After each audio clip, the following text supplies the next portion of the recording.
What's up, YouTube and friends? We have another air fryer recipe. Friday's barbecue honey wings. Alright, so we have those frozen Friday's wings in there in a single layer. Push this, and it's going to go for 8 minutes at 400 degrees. And we'll flip it at minute 4.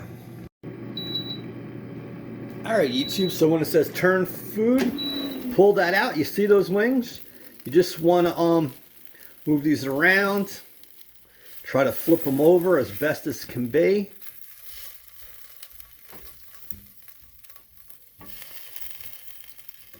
And then just stick it in there and let it go. See you at the plate.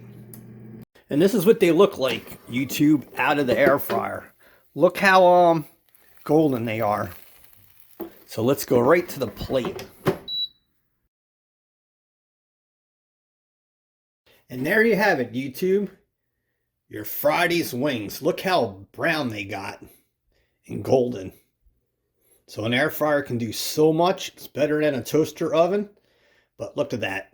Hit the bell, hit subscribe, hit like, and many more things cooked in the air fryer and many more air fryer recipes. Dan Soy, bye-bye. Love you.